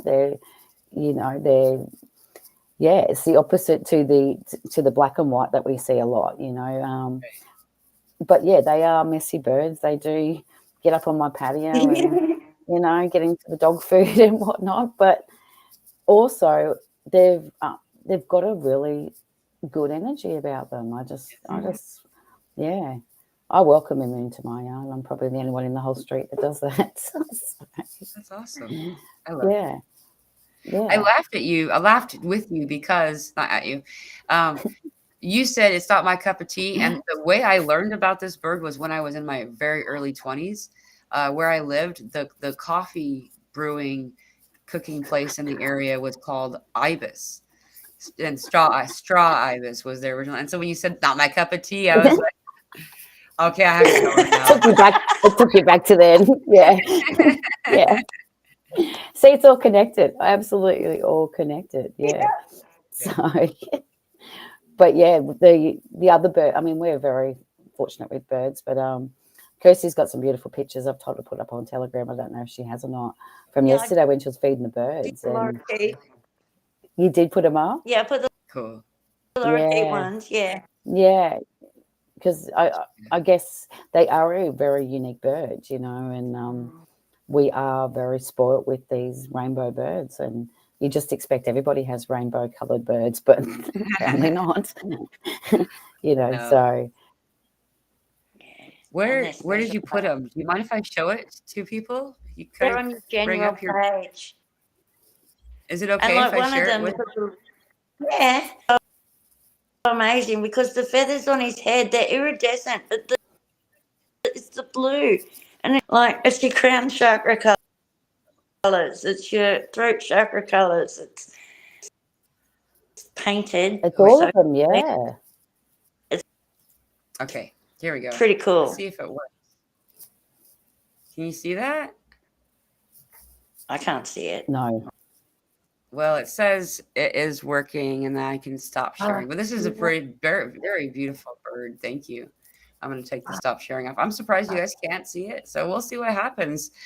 I just am learning how to work this weird restream thing. And Zoom is so much more. It's not choppy, and I don't know, but there's some cool stuff about these birds. I mean, the rainbow birds. I've never had colorful birds, and I moved to the South very, very much. I was in the Great White North, and then I came all the way down. I'm just above Texas, and so where I am is lots of tropical stuff now. Like I've never seen the variety. Like Maddie had a freaking tarantula in her bedroom, just hanging out.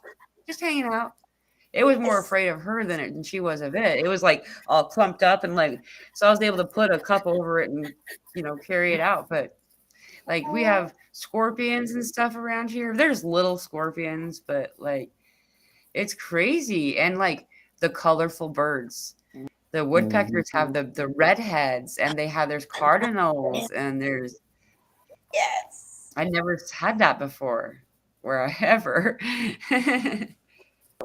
It does brighten up your day, doesn't it? It does make like you see them and you just think, oh wow. Yeah. But then I'll run into a kangaroo in the backyard too, and that's quite special as well. Yeah. You walk around the corner, oh geez, oh you're a big boy. Okay, I'll just leave you alone. Yeah, I see some of those big boys. I would be the same way. I'd be like, wow, you're awesome. Stay over there. It's okay. I'll just back away. You're right. Just keep eating grass. Man, those ones with that I don't even know what, I think it might be what you're talking about. They do this jaw sound that's like so, you can feel it in your bones. And it's like, you are a dinosaur. You're definitely a dinosaur. Yeah. I can tell you, like the goannas in my backyard, the lace monitors, they are. It's like over a metre, no, probably closer to 2 metres long. This massive, it's beautiful though. Wow. That's awesome. I'll put it on Telegram. You should share. Yes, please. Thank you. But yes, communicating. Yes. What? All these little animals are communicating with us. Yes. Yes. And something that came to me that in a channeled conversation that I didn't expect to hear about is that all of us know, or many of us know, about the totems and how they are. There's 9, right? Mm-hmm. And Spirit said yesterday it's the 9 apostles. And I was like, 9, wasn't it 12? Yeah. Right? And that's the other 3. So that makes sense. It all fits together and it all correlates. And so the totems of your totem, when you have your totem, you have the 9. There's the within, there's the above, below, to the west, to the north, all the different directions of those ways, as well as to the right and to the left, the divine masculine, the divine feminine. So it ends up being 9, and then you have 3 more. Those are the apostles. That's what they're talking about. And so it's a way to understand that the animals, for instance, the example of Artemis is also Diana.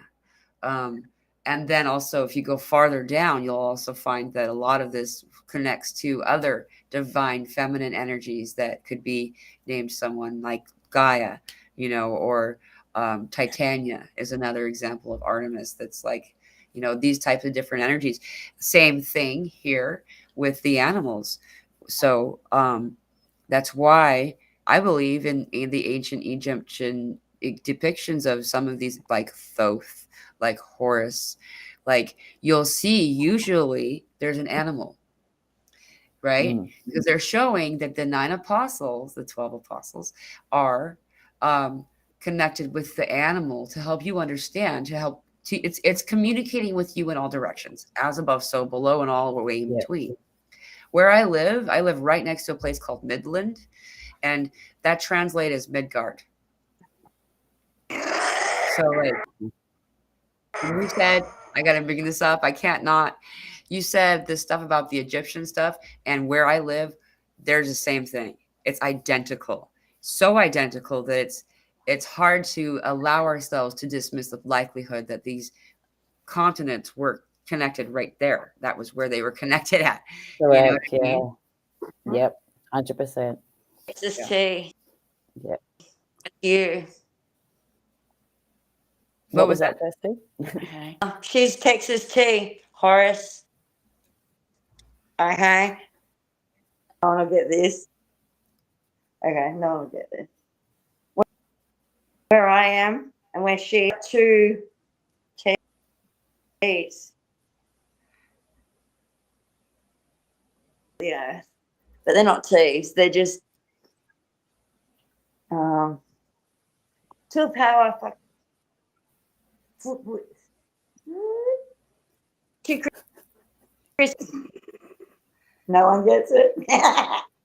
Well, you're not moving for me. So if you're doing any hand movements, it's not going to do me any good because I can just still see you going like this. Like you're just getting ready to talk. So if you're doing any visuals, it's not working. She's doing lots of visuals, lots of charades. Yeah. Right on the opposite side of the world, okay? And we're in Australia, but we're from the same land. Yeah. It's one and the same place. Yeah. Yeah. There isn't.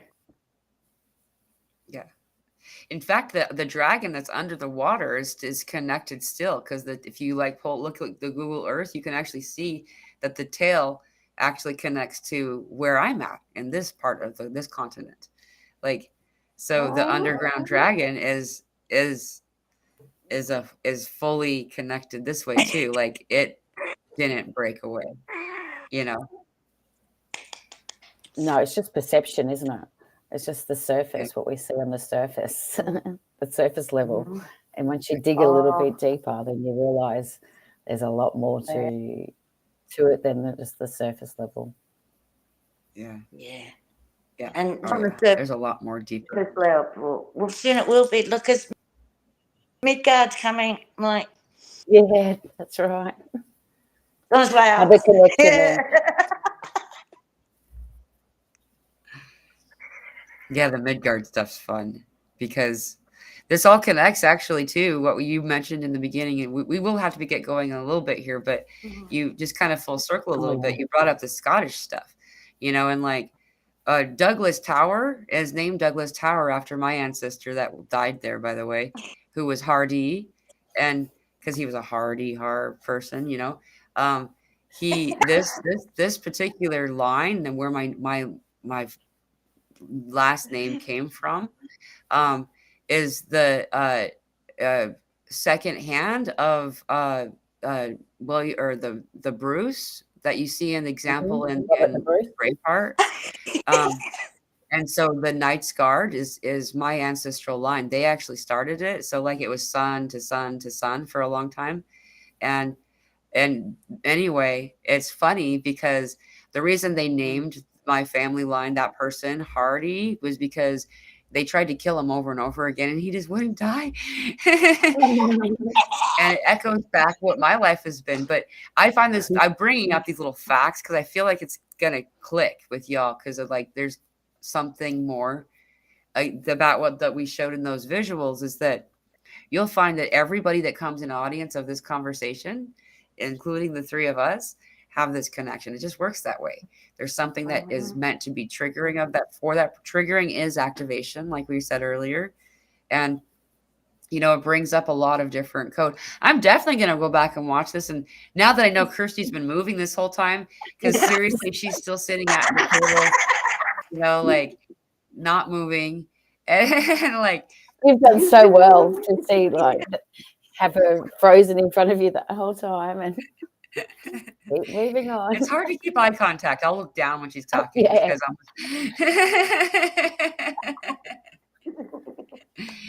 but no, it's been fun. That's for sure. So much fun. And it's been so activating. I really would like to do this again. Maybe The next time we join, we'll be able to have a little bit more of a clear signal. But like, I'm kind of thinking what we should do next time is we should just go straight from Zoom Yeah. because Yeah. I am having difficulty with this platform. The only reason I use it is it can stream simultaneously to Facebook and YouTube, and it's useful that way. But I'm just more and more kind of talking myself out of using this platform. So, but is there oh, Charmony's here. You gotta hurry and grab her and let her and bring her in. It's good to the hard to die. So true. Exactly what I said a few times. It's hard to kill us. Yeah. And a lot of us have this story. A lot of us have this truth that, like that's why also we had so many times in this lifetime where we should have died is that well, in some ways we did. We had our near-death experience we needed at that time. And it's also to show you that you're protected. Now, I'm not encouraging anyone to go out and put themselves in danger's way. Of course not. However, understanding that you are protected. There's a lot of stuff right now that we alluded to in the media, in the world. There's like this divisive thing happening. It's very reminiscent of 2020, and like, just don't buy into it, man. That's best thing I can say. And yeah, it's all a stage. And the men and women are merely players. Well, there's similar words like shot and stuff like that. So you just got to think it's a movie. We've been played before, Right. So It's a rerun. Action packed. Yeah. Yes. Yeah. But that's all it is. It's just a smoke screen. Yeah. And to not be in a place of fear. There's something else too that a lot of us are hearing about, and we've had for a while, this big event. Well, we are in the big event. And it's gradual. It's these solar flares that we've been getting. We just exceeded our expectation or what we got for our last solar maximum, right? And we're just still this has been happening for a couple of years now. And so knowing that we're in the big event and that all things in spirit are gradual, therefore they're long lasting, you can expect to see more and to not be afraid. There's no reason to be in fear. The only thing that fear does is it makes it hurt. Uncomfortable. Yeah. Emotional response, isn't it? Yeah. Yeah. Exactly. Don't believe the hype. It's theater. 100%. Yes. It can be a good show. Good play. Just don't get emotionally attached. Just yeah. And I've been getting that for a long time. Like they give the visuals to me of being in the theater. I did lights and sets when I was younger. I liked that. I liked building the sets and being a stagehand kind of stuff and controlling the lights was a lot of fun for me. They tried to get me on stage, but I would just, when I lie, I cry. Like I'm not crying and boohoo. Like my eyes just start weeping. My eyes drain when I lie. And reading a script is a lie to me. And so I would just stand there and just cry. So I didn't ever do the stage thing. But anyway, I thought it was because of that I've been getting this. But it's like the past few years, like they're like, okay, now you have, you got your ticket and you're standing in line, and now you're sitting in the seats, but the lights are all up in the theater, and then, you feel the warm popcorn in your hands and the house lights start to dim. And then you start hearing the squeak, squeak, squeak of the curtains opening up, and you're like, oh, and they haven't even started the orchestra yet. It hasn't even really, kind of thing. And it's like, but now, boom, there's a light in the center of the stage. Someone's about to walk on. And here we go. And it's fun. I also find this really fascinating when you go up in a galactic way. Used to be where there was like all these things going, like in theater, kind of. You got to put this here, hurry, rush and do that. Make sure the props are there, whatever. Then the people who are doing that, they go and take their place in the audience so they can watch it. Well, now when you go up in this galactic way, that's what it is. Everyone's taken their seat. It's like showtime. Yeah. This is a many part play. There's many acts, and there's intermission too. Intermission starts September 1st. So That's going to be really fun. Anyway, I just wanted to say this so no one go in a place of fear. Yeah. Because there's no use for it. It doesn't do you any good. It doesn't help anyone around you or yourself. You know, being in a place of love, knowing that you're safe and protected by evidence of you can't die, right? We've tried to, kind of thing. Yeah, been there, done that. It's still here. Right. Yeah, Yeah. exactly. So just what's the best thing? What do you think? What's the best thing that you would say? And then we'll get going. I'll give both of you a chance to. So let's go with Kirsty first, I suppose. Just because she's the one that's not moving. Because I feel like I'm not focusing on you enough. I can't really see you. But is that what would you do? What would you suggest to somebody who are finding that they're going to a place of fear more than they'd like? What would be your guidance to that person? How to help them? Breathe. Yeah, it's so important. Yeah, drawing. It saved me so many times. Yeah, because by breath, it takes you out of here, and it brings you back down to here. Yeah, it gives you a chance to step away, so you can be the observer. Yeah, observe.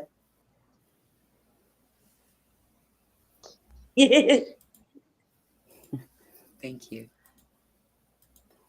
And for me, I've got a few different things, but I do like the solfeggio frequencies or the binaural beats. I can't say it.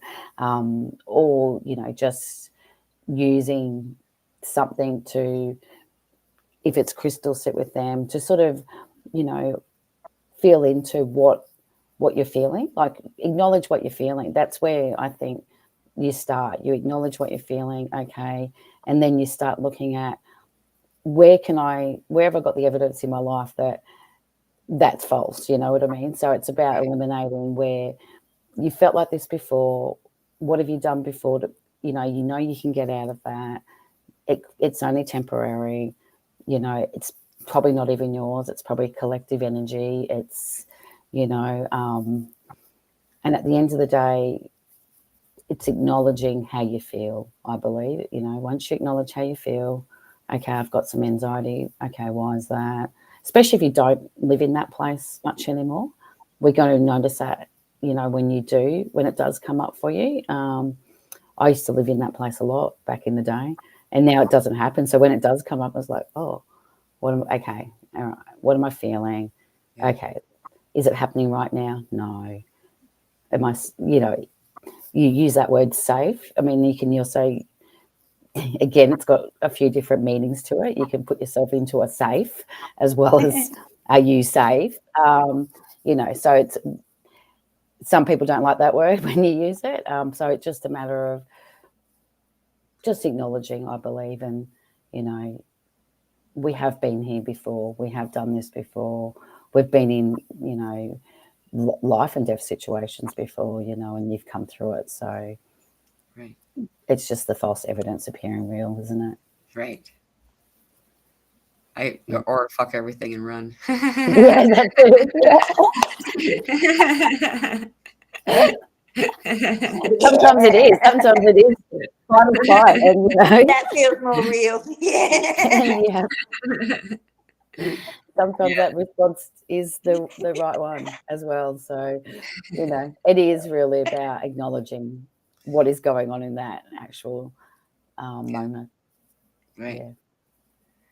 I love that I find the words that our tongues won't want to say resonate with us the least. And so the fact that we are leaving the binary and that you didn't resonate with it because it's ones and zeros. It's the matrix, right? Yeah. That's the binary, and we're not talking about gender or anything at all. It's the binary, and allowing ourselves to understand that as we speak too. I'm finding that really fascinating. It's really helpful. Yeah, dance. I like that. That's exactly right. Music, dance. Yeah, just get yourself into a different moment. If there's nothing immediately happening in that moment, give yourself another moment. Exactly. That's fucking gold. I can't put it in. Play. We have so much fun. It's play is my answer, but all of these things help us get to that. So because when you're when the fear starts to creep in, it's hard to play. But you can dance. You can dance it out. You can start. There's something that I like. What's that? Pretend to smile. Just go, pretend to smile. It'll work. Pretend. It'll lift your mood. If you don't mean it and you don't feel like smiling, just make that frown turn up the other way. It'll change your. What's funny you should say that. I've got a sign here on my wall that says smile, and it says start my internal love engine. Yeah. Yeah. Because sometimes you don't feel like smiling, and it's just like, it's just a reminder. Start my internal love engine, Right. Smile. Beautiful. Yeah. And the emphasis of this is on the root chakra and the sacral chakra right now. Right. Yeah. And so this place of safety, I don't know if I can say that word, but the root chakra is where we find safe. This feeling of protection, of security, financial security as well as physical security, secure in all ways, and this overemphasized need to focus on this root chakra space has been because there's been a lack of balance in that. Yeah. And to show you now that there's really no reason to need to emphasize this. You are protected. You're good. Look how many times you were supposed to die and you didn't. I have had 5 clinically proven near-death experiences. We're not talking about the ones that I know I had near-death experiences, and each one of those experiences, when all things were said and done, the first thing that would come in would be the laugh on the chin, the deep stomach laugh that you could feel in your chin. And this is the essence of spirit. All of these other things are part of the experience of human, and that's okay to be in it. But when we can go to this laugh place, they have laughing yoga. My daughter and I do this. I'll just walk out, just start laughing, even though the laugh is like forced, and obviously so. Very quickly, the next person joins in because they don't know why you're laughing. So at first it's like a kind of weird, awkward laugh. And before you know it, then we don't even know why we're laughing, but it's like a deep belly laugh and you're crying. Yeah. And the release that happens, this is a real thing. Big groups of people will go do this. There's a whole these different ways you can find it. It's called laughing yoga. And if you do it 1 hour a month, it's been scientifically proven to reduce all kinds of different issues with the circulatory system, with breathing. People who were on inhalers didn't have to use inhalers anymore, like cholesterol, all kinds of whatever things that they put the assignment of what's out of harmony for you is solved by doing laughing. And so that's my encouragement. That's my answer. Wow. Laugh it out.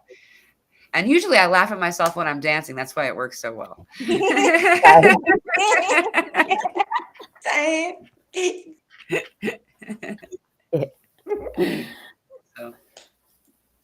well, if you have any last anything that you want to add before we get done with this call today? No, I think it's gone exactly how it should have gone, including Kirsty's very high frequency and interference and all of that. It's just part of the show. Yeah, that's great. I'm a ghost. I'm here. I'm not. You're not what? She's dancing. You can't see her. Yeah, you're still sitting like this for me. Like you're getting ready to say something. I'm happy you're dancing. Oh, that's funny. And then Charmony, they have to put this up because you were saying that. Just shake those. I'm not going to say the words hips, baby. Yes. Yes. It's funny. I've been saying dam a lot because the dams are breaking. The water holding dams are breaking. and they're supposed to. And I knew they were going to. And so it's funny how many times I've said that word the past 24 hours. And it's shifting the waters to where they're meant to be. So it's shifting us. I love Yeah. you. Thank you Thank both for joining you. me today. And thank you all in audience for being here and being in participation of this lovely high frequency energy. I'm totally going to watch this again. Now I'm curious. Like, I have no idea what she's been doing. Like, for all I know, she could have been, I don't know. I'm not going to say anything, like anything. There's no way of knowing what's been going on. Well, thank you so much. You've done really well considering Kirsty's been frozen the whole time, and I didn't know until you mentioned it. There's no freezing here. Hell freeze. doesn't freeze over, remember? They were freezing over. Oh, right. Yeah. There's no frozen here. That's Elsa. She's up the road. Yes, it's been really funny. Like this whole time, I actually not until once I mentioned it, I thought everyone saw you frozen. No, did you? Because I can see Janette moving around and talking and stuff. Like a lot of deduction there, right? And I've seen Kirsty the whole time, so like that's so funny. It is what it is. It is. Thank you so much for joining. For those of you who are connecting in right now, I saw your ascension symptoms, and I just wanted to say yes to everybody, so you know that you're being validated. That there's a lot of headaches, a lot of back stuff, a lot of weird sinus and lung stuff. This is usually typical. This is very typical. So salt and water, often together. Like, I'll get water bottles and I'll put a little bit of salt in it, and like I'll just drink it. But allow yourself to like be aware of how much salt water your body can take, because that's also a way of helping yourself vomit if you drink a lot of it very quickly. So just keep that in mind. And as the solar flares that we just the sun started to face and show a big giant band of sunspots it's turning. It's like they're all facing us, and they're getting big. And so we are expecting some more solar activity over the next few days. And so grounding, salt, water, and rest are like the main things that I'm suggesting. Grounding, like going outside barefoot, earthing. So thank you. I love you. Thank you for having us. Thank you. Thank you. I'll be back we'll do the group on Friday for the Northern Hemisphere, Saturday for the Southern Hemisphere, and then I'll be back live on Sunday. So I'll see you all then. Aho blessing.